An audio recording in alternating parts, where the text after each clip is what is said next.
is Shane Riley. Welcome back to my YouTube channel. In today's video, I'm just going to be talking about 3 books I read within the past 3 weeks. I'm a little embarrassed to say it took me this long to read them, but I think I'm thinking about Vlogmas a lot and pre-planning and buying stuff and going on shopping trips that I haven't really sat down to just read a bunch of books like I normally do. I kind of decided last minute that I was going to do Vlogmas because I was really worried about my phone storage, but I'm excited to say that this next Monday I'm going to be going to get my new camera. I already have a bunch of video ideas planned, but I need to create an actual structured schedule, which will come out in a separate video of bookish reset planning for Vlogmas type of deal. I know I'm rambling. I just really wanted to give an update why I've been lagging, because I told myself I was gonna post consistently and I have been reading.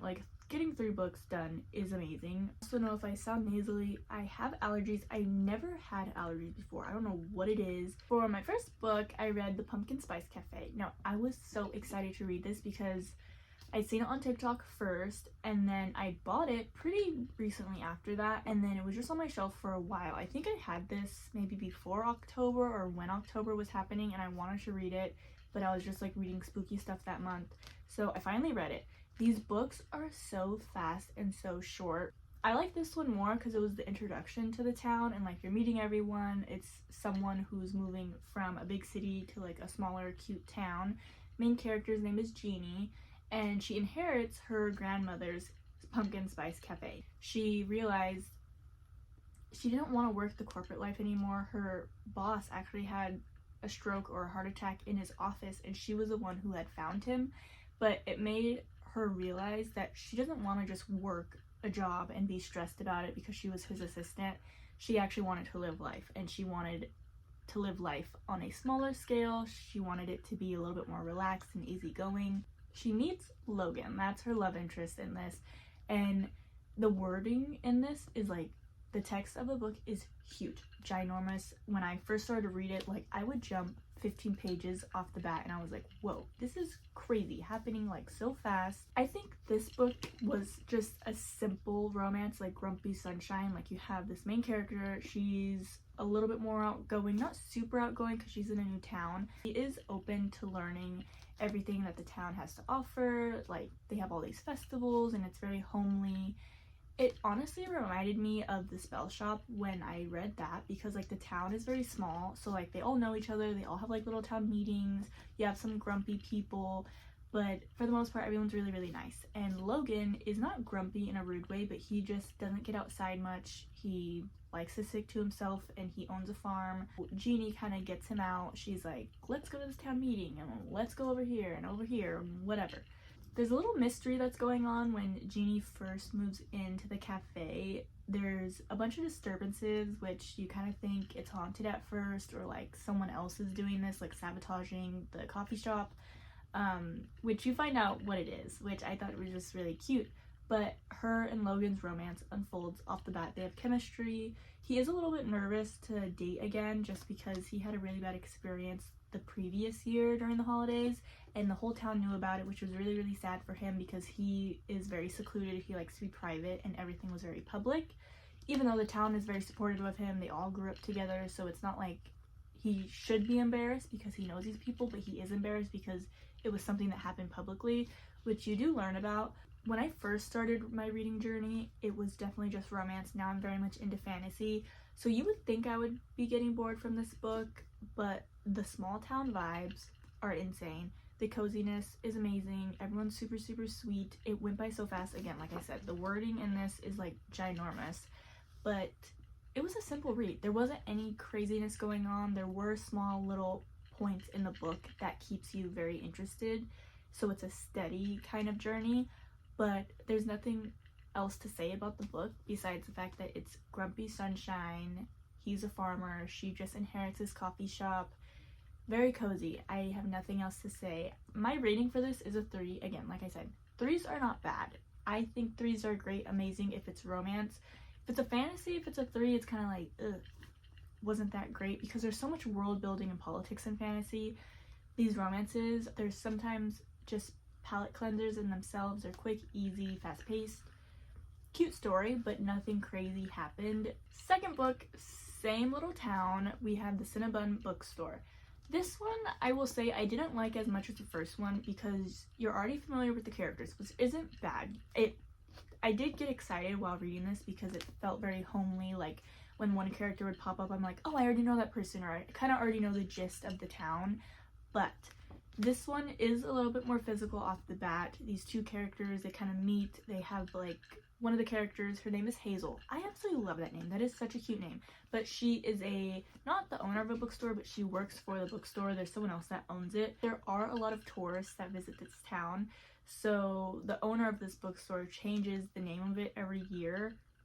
But right now during this season, they're actually selling Cinnabons on Saturday mornings, which is very nice. I think it's cute. Her dad is actually the mayor of the town, which is really cool because they don't talk about the dad like a lot. Like he is separated, like he's her dad, father figure, but then when he's the mayor of the town, like he seems like a totally separate character from her, which I do like a lot.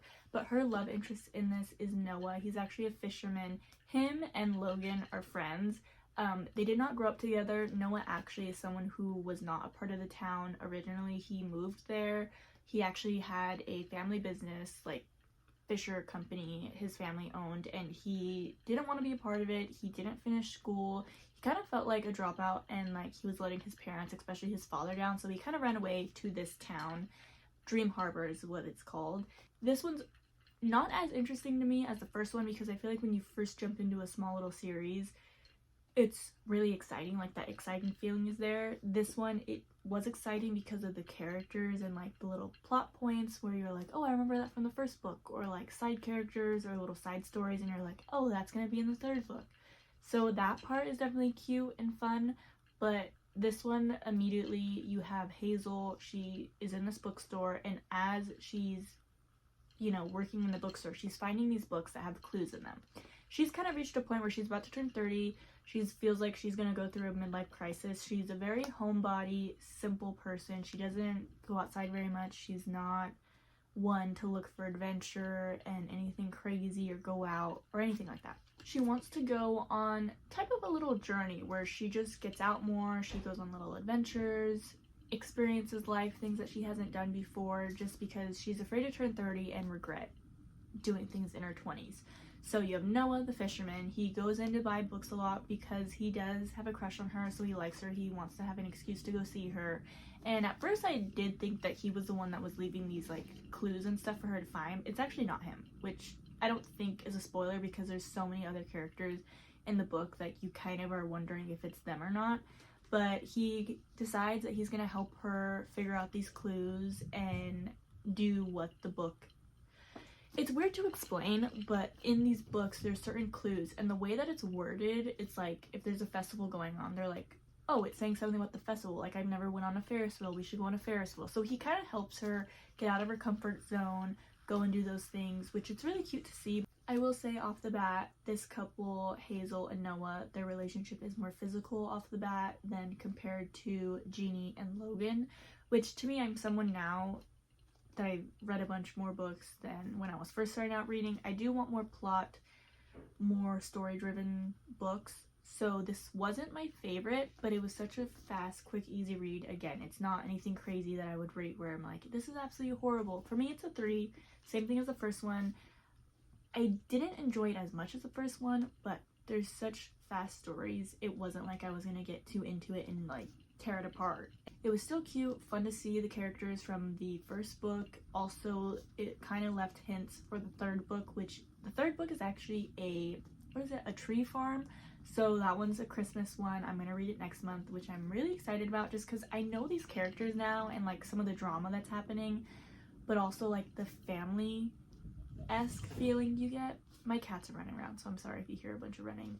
I mean, it's interesting, it's fun, it's investigative, it's, you know, letting her kind of explore the last bit of her late 20s before she turns 30, and the family-ness of these books is really, really big, and I love that. It feels very cozy, but it's not anything crazy fantasy-driven, which is fine. So my rating for this is a 3, and now we're gonna move on to the last book that I read. All these covers were so cute and pretty, but this one I think was just because it is orange and like it stands out a lot more.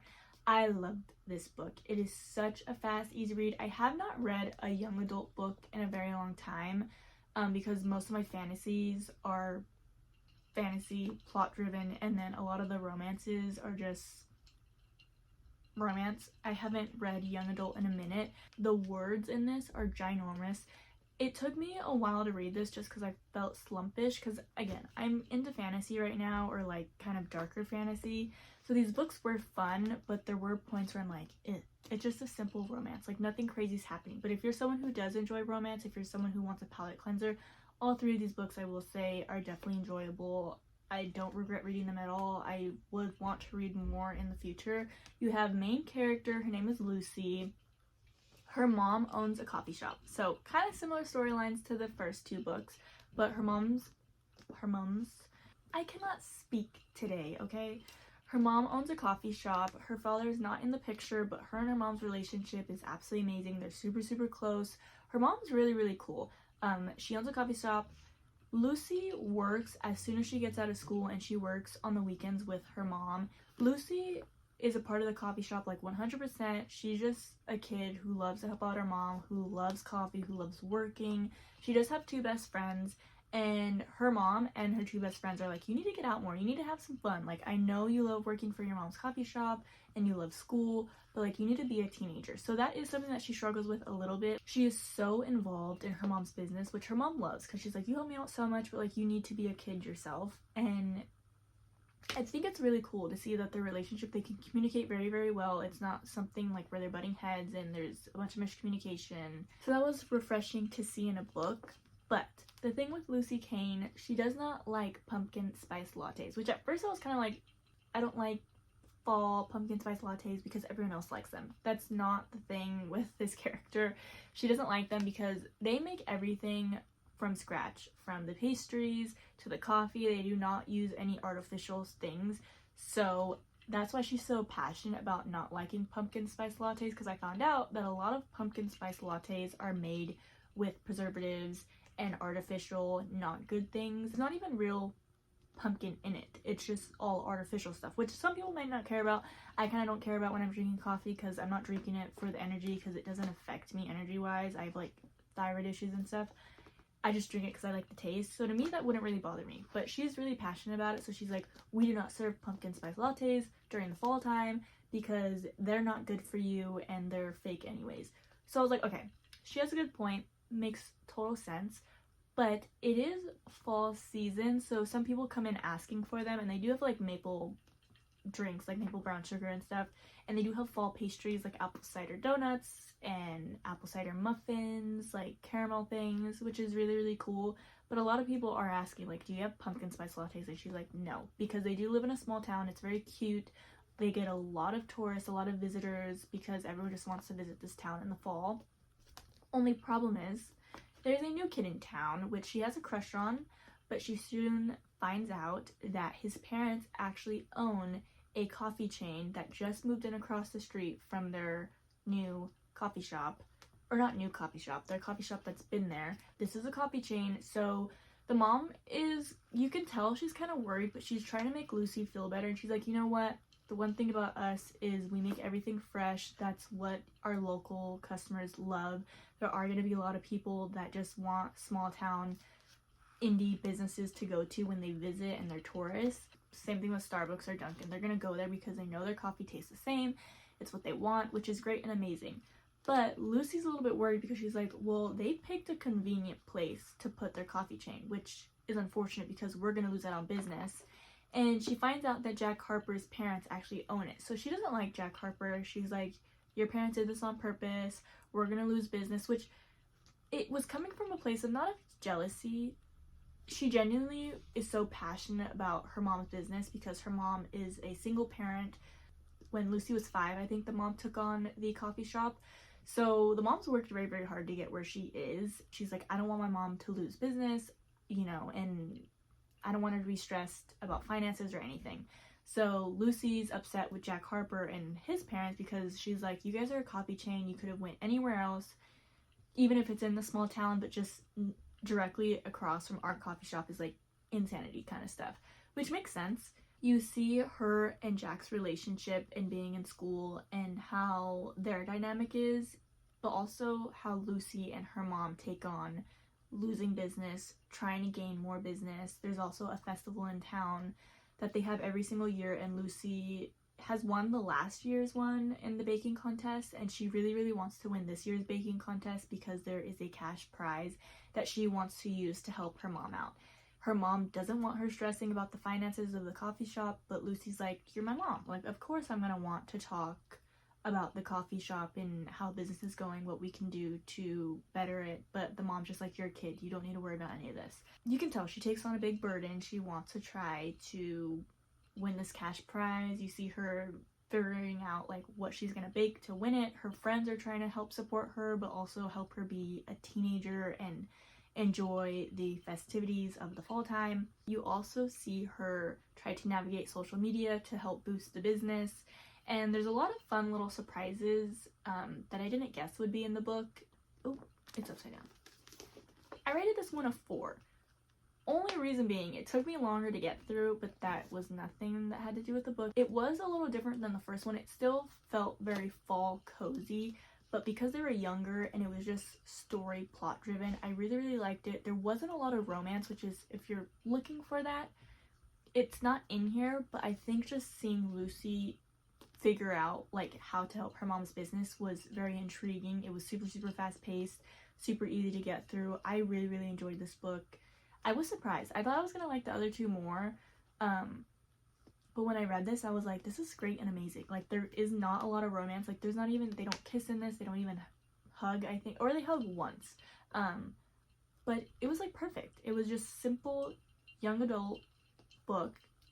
I mean, I wouldn't say young adult romance because there's not really romance, but like you see their relationship and how they navigate it. It was very cute. Her relationship with her friends, the found family feeling of like the town and the support that they get from the locals is like really amazing. It did feel the same as the first two books, the Dream Harbor series, because of like the coziness and like the town feeling, and they're very close with everyone, but it felt different. It still felt fall, but it just felt different. So my rating for this is a 4, which is great because it was the last book. I kind of was like, it might be like a 3, 3.5, but it's definitely a 4, which I'm really happy about because these books were all great. They were easy to read. I would recommend them next year if you're thinking about getting them. I know we're already getting into Christmas, but if you're someone who just loves fall books all year round, definitely consider these. The Dream Harbor, I believe there's like 6 in that series. I'm gonna read the 3rd one next month. So that's it for this little book sit and chat. I know it wasn't a bookish vlog because I didn't vlog any of this for my sake of my phone storage, so I'm really sorry about that. But I'm excited that I read them. I did get 3 books down, which I know for me now, because I read like 8 books a month, I do want to try to read more. At least my goal, I think, for next year would be like 10 plus books a month. I know that's a lot, but I know I can do it because I can sit down and like get a book done within a few hours. But if I don't apply myself, like that's when I like lag. But last year Shane would have been really happy. I wasn't reading as many books last year as I am this year. I am at 42 books now officially, which is a lot, but my goal is 50, so next month I really have to get to reading to reach my goal. 2 books were 3 stars, and 1 book was a 4-star, so that is not bad at all. These were very fast, easy to read books. I highly recommend them. That's it for today's video, everyone. Thank you so much for watching. Make sure to like and subscribe. I have to go plan for Vlogmas now, so I hope to see you in the next one, and I hope you are having an amazing day or night wherever you are in the world. Bye-bye.